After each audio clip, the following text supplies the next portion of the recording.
नमस्कार दोस्तों, मैं सुनील जायसवाल एक बार फिर से आप सभी का एक नई वीडियो के साथ स्वागत करता हूं। जैसा कि आपने हमारी पहली वीडियो में देखा था जिसमें हमने 10th क्लास का चैप्टर 9 के क्वेश्चन नंबर 1 और क्वेश्चन नंबर 2 सॉल्व किए थे। इसमें हम क्वेश्चन नंबर 3 की और 4 की बात करेंगे और ज्यादा बातें ना करते हुए हम सीधा लौटते अपने क्वेश्चन पे। आइए देखते हैं।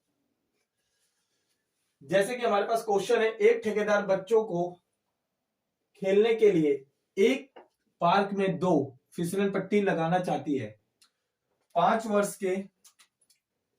के कम उम्र के बच्चों के लिए वह एक ऐसी फिसलन पट्टी लगाना चाहती है जिसकी शिखर 1.5 मीटर की ऊंचाई पर हो और भूमि के साथ 30 डिग्री का कोण बनाती हो। Very good. जबकि इससे अधिक उम्र के बच्चों के लिए वह 3 मीटर की ऊंचाई पर एक अधिक ढाल की फिसलन पट्टी लगाना चाहती है और भूमि के साथ वो 60 डिग्री का कोण बनाती है। तो सबसे पहले हमें इस क्वेश्चन में लेना क्या है, हमने जैसे अपना क्वेश्चन पढ़ाई से पहले 2 भागों में हम डिवाइड कर देते। अब एक तरफ हम 5 वर्ष के कम उम्र के बच्चों के लिए क्वेश्चन को पुट करेंगे, दूसरा हम जो है वो 5 वर्ष से अधिक के लिए। जैसा कि ये क्वेश्चन है कि कोई महिला एक पार्क में फिसलन पट्टी बनाना चाहती है। अब आपको पता है ना फिसलन पट्टी होता क्या है, वो जो बच्चे ऊपर से जाते हैं और झूले की तरह नीचे आ जाते हैं, वैसे ही है। अब आइए देखें, 5 वर्ष से कम उम्र के बच्चों के लिए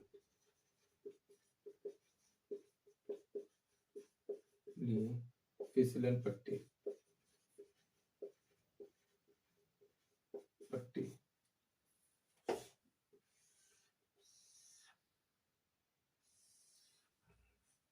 ठीक है, ये फिसलन पट्टी है। जैसे बच्चे यहां से चढ़ते हैं, ऐसे ऐसे ऐसे चढ़ते हैं और ऊपर से स्लिप करके जूम के दिना नीचे आ जाते हैं ऐसे।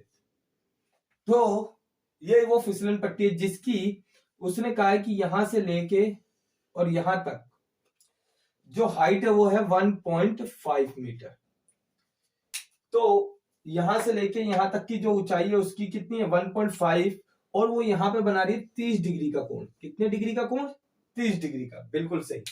अब हमें करना क्या है, इसमें हमें निकालना है लंबाई इसकी, हमें इसकी लंबाई निकालनी है। हमने इसे ए और बी और इस पॉइंट को हमने सी डिनोट कर लिया। अब हमारे पास 1.5 मीटर जो इसकी ऊंचाई है वो तो दे रखी है, पर हमारे पास लंबाई नहीं है। अगर जब हमारे पास लंबाई है नहीं तो हम उसको क्या मान लेंगे? x। और ऐसे करेंगे हम अपना क्वेश्चन। सबसे पहले हम देखेंगे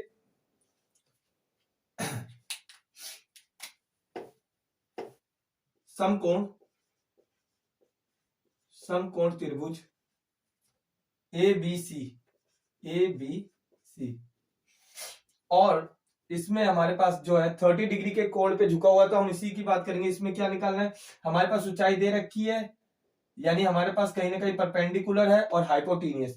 ऊंचाई दे रखी है, लंबाई निकालना है, हमें यहां लगाना है sin 30 डिग्री।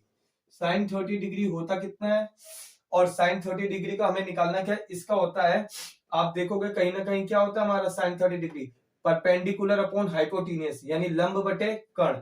तो हम इसका क्या निकालेंगे, P बटे में P अपोन में H, लंब बटे में कर्ण की बात करेंगे। अब आपने देखा जैसे कि ये है, इसमें ही हम क्या करेंगे, इसका क्या होता है sin 30 हमारा होता है 1 अपोन में 2, और ए बी अपोन में कितना हो जाएगा AC, और AC को हमने यहां वैल्यू पुट की तो कितना आ गया 1 अपोन में 2, और AB हमारा कितना है 1.5, और AC हमारा x है तो x कर दो। अब आप देख ही रहे हो कि करना क्या है, सबसे इजी सी बात है और सबसे छोटी सी, हमें इसमें करना है क्रॉस मल्टीप्लाई। क्या करना है? क्रॉस मल्टीप्लाई, जैसा हमने पहले भी क्वेश्चंस में किया था। क्योंकि आमने सामने इक्वल में है तो क्रॉस मल्टीप्लाई होके क्या हो जाएगा, डिजिट्स को मल्टीपल कर देंगे। अब यहाँ करना क्या है कि जो दिख रहा है वही आंसर है, x इक्वल टू 1.5 मल्टीप्लाई 2।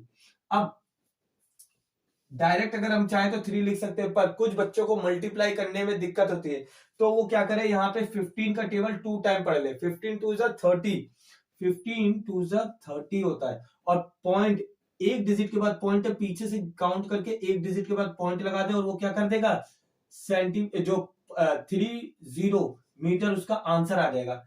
ठीक है बच्चों, ऐसे कर देंगे और हमें पता चल जाएगा कि जो हमारा x है, एक्चुअल में x जो है हमारा वो कितने मीटर हो जाएगा, 3 मीटर हो जाएगा। और यहां से लेके a से लेके c तक की जो लंबाई है वही हमारी क्या हो जाएगी, 30 मीटर। तो चाहे तो आप इसे डायरेक्ट x 30 मीटर, या तो a और c इक्वल में क्या कर दोगे, 3 मीटर शो कर दोगे।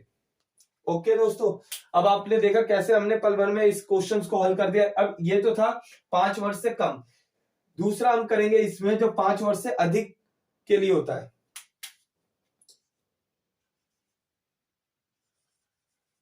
इसमें भी हम ऐसे ही एक डायग्राम बनाएंगे, जैसे कि हमारे पास एक डायग्राम है ही है, और हमने क्या किया, इस डायग्राम को यहां माना P, Q और R। अब देखते हैं इसमें क्या है, इसमें जो ऊंचाई दे रखी है वो 3 मीटर ऊंचाई दे रखी है, इसकी 3 मीटर इसकी ऊंचाई दे रखी है। और सेम इस क्वेश्चन में भी क्या कर रखा है, उसने कहा अगर हमारे पास इस जो लंबाई है वो नहीं पता, यानी हमें पी क्यू निकालना है, तो हम क्या करेंगे, इसमें भी पी क्यू को एक्स मान लेंगे। अब हमें करना क्या है, इसके अंदर भी सेम, और आपको पता है यहाँ पे क्यू जो है वो समकोण है, तो हमें क्या करना है, समकोण त्रिभुज क्या है, पी क्यू आर, यानी in right angle triangle P Q R है, तो हमें इसमें भी किसकी वैल्यू पुट करनी है, साइन। और साइन की वैल्यू हमने पुट करनी है कितनी, साइन की, यहां दे रखा है साइन 60 डिग्री, तो ये जो एंगल बना रहा है वो कितने डिग्री का बना रहा है, 60 डिग्री का। तो हम इसको ऐसे ही आगे चल के सॉल्व करेंगे 60 डिग्री पे, तो साइन SIN साइन, और साइन 60 डिग्री पे जब हम सॉल्व करेंगे तो हमारा सेम वही चीज हो जाएगा, परपेंडिकुलर अपॉन में हाइपोटेनियस। और जो कि जैसे कि आपने देखा कि हमें साइन 30 की जो वैल्यू होती है वो हमारी साइन 30 की वैल्यू होती कितनी है, √3/2। तो हम क्या करेंगे यहाँ पे, वेरी गुड, √3/2 नोट करेंगे, और यहाँ पे हमारा क्या हो जाएगा, पी क्यू, और पी क्यू हमारा है कितना, यहां लिखेंगे हम पी क्यू अपॉन में पी आर, और हमें पता है कि पी क्यू की वैल्यू ही कितनी हमारे पास, √3/2, और पी क्यू हमारा है 3, और हमारे पास जो पी आर है जब उसकी वैल्यू नहीं है तो हमने क्या मेजर किया, एक्स। जो हमने पीछे अभी किया है क्रॉस मल्टीप्लाई, इक्वल के साइन इधर है तो हम इसे क्या कर देंगे, क्रॉस मल्टीप्लाई, और देखते हुए ही हमारे पास क्या आ जाएगा, हमारे पास आ जाएगा एक्स कितना होगा, एक्स, और सॉरी आ जाएगा एक्स को अगर हम √3 से मल्टीप्लाई करेंगे तो 3x आ जाएगा, और यहां 3 2 3 × 2 = हो जाएगा 6। तो कहीं ना कहीं हमारे पास आ जाएगा √3x इक्वल में 6, और इसको अगर हम देखें तो कहीं ना कहीं हमारा क्या हो जाएगा, x 6/√3। बट कभी भी नीचे रूट की वैल्यू, सॉरी, x = 6/√3, बट कभी भी हमें नीचे रूट की वैल्यू को शो नहीं करना है, तो हम क्या करेंगे, इसी डिजिट को ऊपर नीचे मल्टीप्लाई कर देंगे, और ये क्या हो जाएगा, √3 × √3। तो हमारा आंसर ही क्या आ जाएगा, यहां चल के √3। तो आपने देखा होगा कि 6√3 और अपॉन में हमारे पास क्या हो जाएगा, यहाँ पे 3, और 3 के टेबल में जो 3 का टेबल ऐसा पढ़ो कि ये कट जाए, तो 3 1 जा 3 और 3 2 जा 6, तो हमारा आंसर ही घूम के क्या आ जाएगा, 2/√3, और ये हमारी क्या हो जाएगी, मीटर में हाइट। और ये है क्या हमारा एक्चुअल में, पी आर, ये हमारा आंसर है। देखा कितने आसानी से हमने इस क्वेश्चन को सॉल्व कर दिया। अब ऐसे ही हम इससे अगला क्वेश्चन भी क्या कर देंगे, आसानी से सॉल्व कर देंगे। आइए देखते हैं नेक्स्ट क्वेश्चन। जैसा कि हमारे बोर्ड पे हमारा नया क्वेश्चन आ ही गया है, आइए हम क्वेश्चन नंबर 4 रीड आउट करते हैं और देखते हैं कि इसमें क्या कहा जा रहा है और कैसे इसको सॉल्व करना है। जैसा कि हमारे पास है, भूमि के एक बिंदु से जो मीनार के पाद बिंदु से 30 मीटर की दूरी पर है, मीनार के शिखर का उन्नयन कोण, मीनार के शिखर का उन्नयन कोण 30 डिग्री है और मीनार की ऊंचाई ज्ञात कीजिए। आइए देखते हैं इसमें है क्या। हमारे पास एक डायग्राम है। पिछली बार तो स्पेस थोड़ा सा कम पड़ गया था तो हमने छोटा डायग्राम बनाया। इस बार हमारे पास स्पेस भरपूर है, देन हम कूद कूद के डायग्राम बनाएंगे। जैसे कि हमारे पास ए, बी और सी है और जो कोण बन रहा है ना वो उन्नयन बन रहा है यहां से 30 डिग्री का। क्वेश्चन क्या कह रहा है, बिंदु के एक भूमि के एक बिंदु से जो मीनार के पाद बिंदु, यानी कहीं ना कहीं यहां से लेके और यहां तक की बात हो रही है। और कितने मीटर का ये यहां से लेके यहां तक जो है 30 मीटर है दूर है। और मीनार के शिखर का उन्नयन कोण 30 डिग्री का है। मीनार की ऊंचाई, यानी अब इस क्वेश्चन में, पहले वाले क्वेश्चन में हमें लंबाई पूछी गई थी, इसमें हमें ऊंचाई पूछी गई है। तो अगर हमारे पास ऊंचाई है नहीं तो हम ये पूछा जा रहा है, इसको अब हम थोड़ा सा अलग तरीके से करते हैं। देखते हैं इसमें जब कहा है तो यार यूज क्या करना है, हमें यूज करना है समकोण त्रिभुज। समकोण त्रिभुज ए बी सी, इसमें क्या निकालना है, जब हमें ऊंचाई निकालनी है, हाइपोटेनस भी नहीं है हमें, हमारे पास ऊंचाई भी नहीं है और हमें दे रखा है बेस यानी आधार। तो हम यहाँ फॉर्मूला पुट करेंगे tan 30 डिग्री का, tan 30 डिग्री। अब tan 30 डिग्री का जब हम फॉर्मूला पुट करेंगे तो हमने अपने रूल में पढ़ा था, इसका होता क्या है, पढ़ भाई। और पढ़ भाई यानी P से क्या होता है हमारा परपेंडिकुलर, जिसको हम लंब से डिनोट करते हैं, एंड B से क्या होता है आधार। तो इसी के बाद हम क्या करेंगे, हमारे पास इसकी वैल्यू क्या है, जो tan 30 है ये होता है 1/√3, ये होता है हमारे पास 1/√3। और डायरेक्ट हम क्या यूज करेंगे, P हमारा कितना है, परपेंडिकुलर AB है, देन AB शो।